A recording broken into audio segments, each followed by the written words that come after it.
Well, hello everyone. Well, what I was trying to get for my car came in early. I got a remote start kit. It's the Flashlogic FLRSCH5.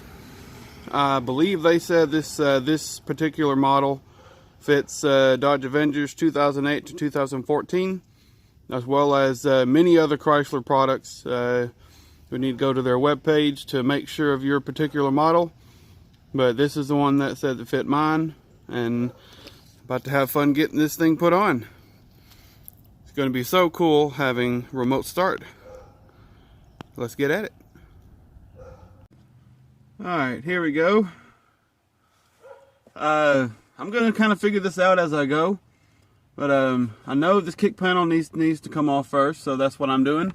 And it just pulls out. You just grab up at the top and just pull down, and it pulls out right there. You can just set that out of your way. Some of these models might have an airbag right somewhere down here, so your model might actually be a little bit different depending on your options. Get that out of the way. Let's see if I can find where that. If I need to take anything else off, or what I need to do. I need to get my flashlight. Looks like it's right there. Yeah. Looks like what I need is right here. I might have to take off part of this panel right here. Kind of figuring it out as I go. I think that's on. I'm gonna have to stop this video for a second so I can try to get some of these panels off. I'll be with y'all in just a second. Alright, I got this piece off right here. There's a little plastic clip that pushes in up here. And if you're doing interior work, I highly recommend getting one of these interior trim tools. I don't know exactly what it's called, but you can find them in any part store. Got a little hook on it and an opening to go perfectly. That goes perfectly underneath these clips and helps you push them out.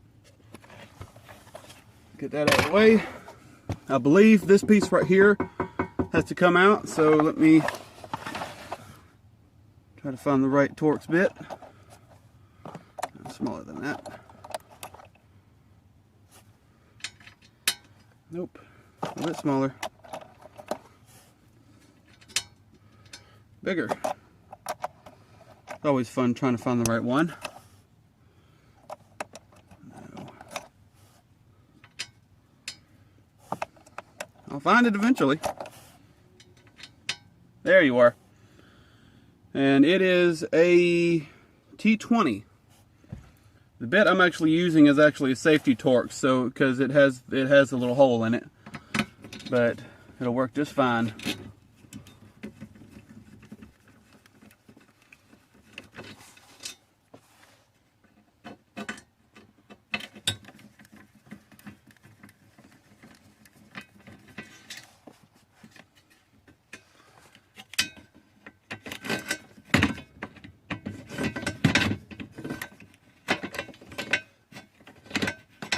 I have to grab an extension.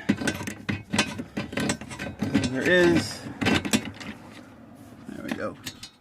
I might not have to take off that one. Yeah, I don't think I have to take off that one. Let's see when we get this other one out.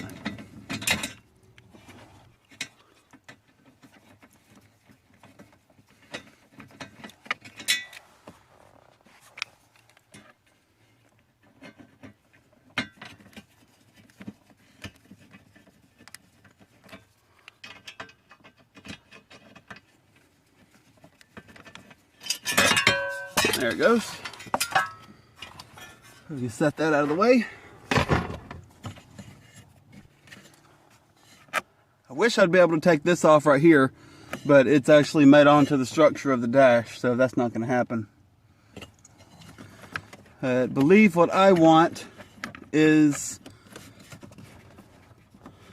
one of these plugs right here I'm probably touching. But I need to figure out which one, and I need to see if I can take any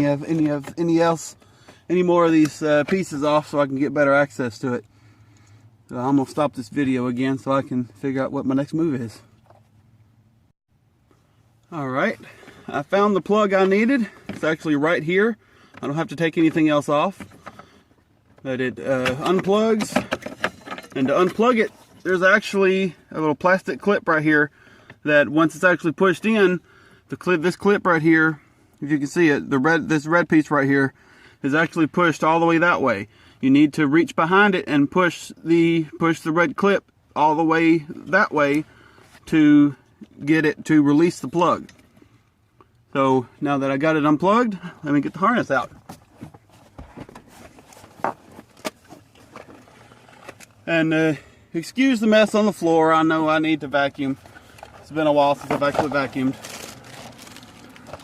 In the box comes a hood switch,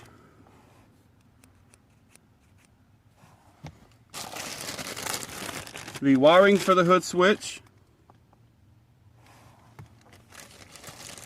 and some other optional wiring that I believe are for other models. And also comes with a couple of stickers. It's a notification to warn people that this vehicle is equipped with a remote starter. Also has it in another language. But I don't need all these right at the moment, so let me get these put back in the bag. I have messed with this a little bit. So let me get some of these extra things unplugged. But this is the module right here, really small. And this is the T-harness for the wiring. And this should plug in, but it's not looking like it's going to. It is wonderful. Which means I need to do some more digging, because that's not the harness, that's not the plug I need. This is supposed to be a plug-and-play kit. But I don't know if that's... the plug I need might not be right at the ignition switch. That's what I was thinking. But I need to do some more digging and seeing if I'm missing anything or if I got the wrong kit. I'll be with you in a minute. Okay, I was going in completely the wrong direction. I was starting in the wrong place, looking in the wrong place. I actually need to take out the radio. And this panel pulls off. You just have to be careful when you're pulling it off, because these are plastic clips and they could break, so you have to be very careful with them. And down here, this tray down here pulls out. I've already pulled it out, but it clips in. After you remove your bezel that goes around here, which is very easy to take off, and mine is filthy. I need to really clean my car. But this pulls up and pulls out, and there it is. I'm going to wash all these before I put it back in. But these radio bezel supposed to come off. I need to finish taking off this piece right here, because that is holding the bottom part of that front piece in. So I'm going to turn this off real quick so I can get any screws out and get that out. Alright, it looks like a lot of these clips are held in. A lot of these trim pieces are held in with clips, because I was able to snap that out. You can see this kind of clips he's got on there. Set that down there, get out of the way, and finish popping this off.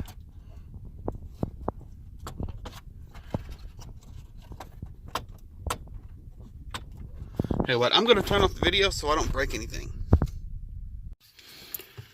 Alright, here's the front piece. It just pulls all the way out.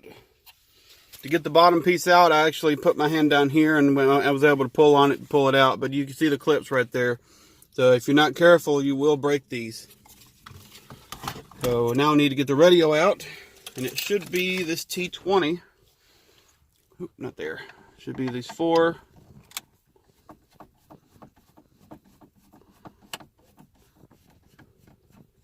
I'm actually missing one of the radio screws down there.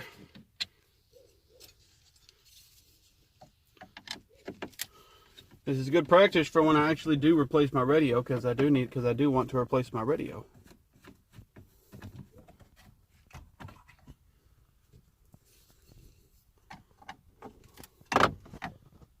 Kind of learning as I go here.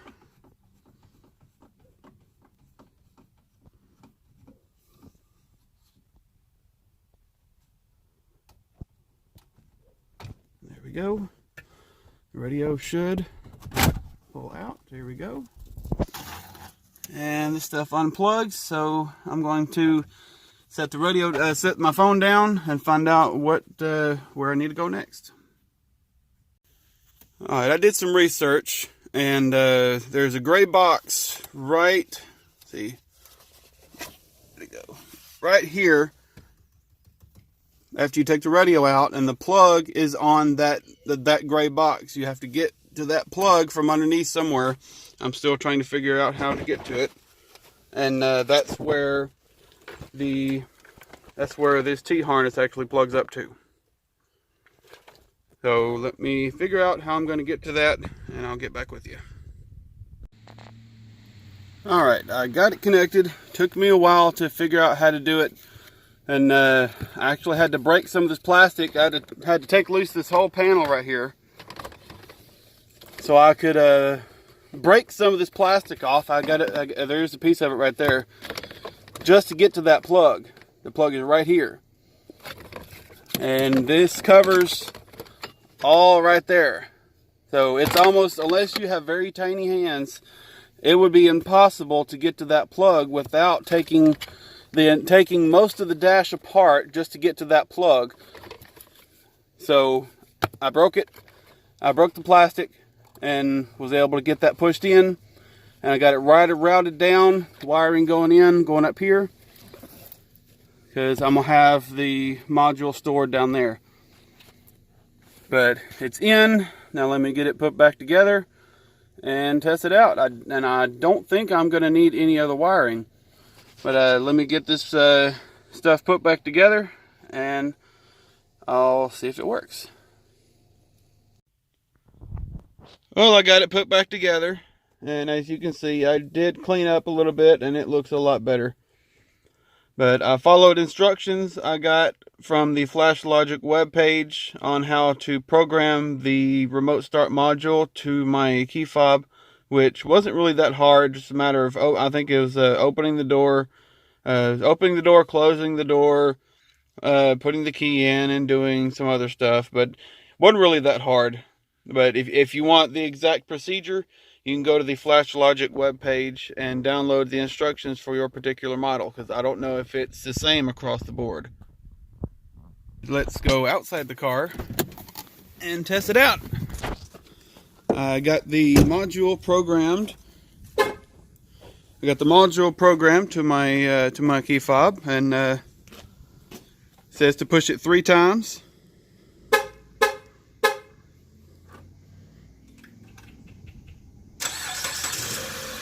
And it works beautifully. One thing to note about this installation and the way I did it is I didn't connect one wire, which would have turned on the running lights whenever the remote start is actually in control of the motor. That's something I might do later, but I didn't really feel like doing it at the moment. Doing it like this still works perfectly fine. You just don't have the running lights on whenever the remote start is actually in control of it. I don't know how long it will keep it running. I've timed it up to 2 minutes, and I stopped the timer because I was in the middle of stuff. But I'm gonna find out eventually how long it'll stay running, because it doesn't stay running forever. You have to actually either just let it shut off or turn it off yourself, which is you push the button 3 times again to stop it, and it shuts it off. And one thing, I put the sticker to warn about the remote start on my fuse box cover.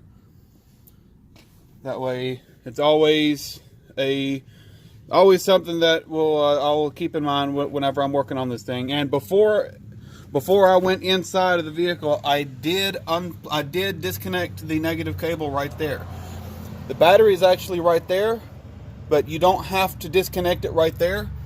You can actually disconnect it right there, which does kill power to the whole car. But there it is, a remote start installation from Flashlogic. I picked that up on eBay. I think it was on sale for like $86 and change. Wasn't really that bad at all. And one upgrade that you can get to actually plug into that module is a device that lets you connect to your phone, and you can use your phone to start and stop the car and unlock and lock the doors. I think that was around $60, so that's something I'm definitely going to do. I just don't have it yet, so I just have to rely on the remote, which is very awesome. I am going to love having remote start. And what it's doing there, it actually unlocks the doors, starts it, and then locks the doors.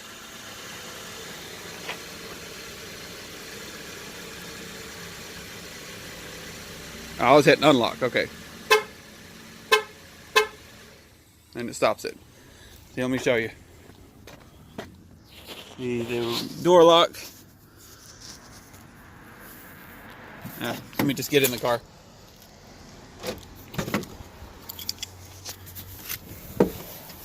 It'll be easier. And lock the doors.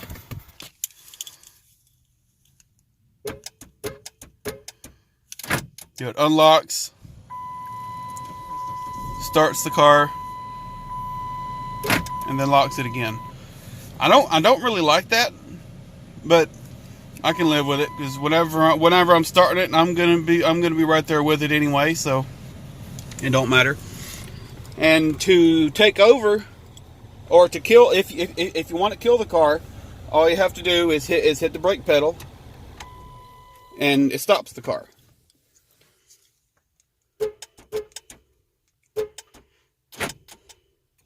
Get it started again. And to take over with it running, to take over with the car running, put the key in, turn it to the on position, and hit the brake pedal. And then the remote start module is not connected. The module does have different time intervals that you can actually set it at for the remote start timer. I'm not going to get into that because it's a very complicated process, but there's a button on the device itself that you do have to press through a certain series of presses to be able to change the timer. But there it is. It's installed. Everything's back together and cleaned up a little bit. I still need to vacuum in here. But remote start is installed and is working awesome. And let me get out of the car. Oh, just for one more time, this is a Flashlogic FLRSCH5 for 2005 and plus Chrysler.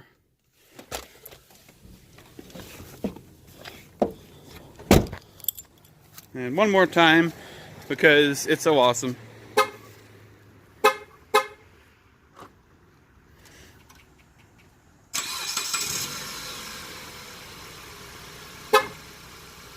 And then 3 more times to turn it off.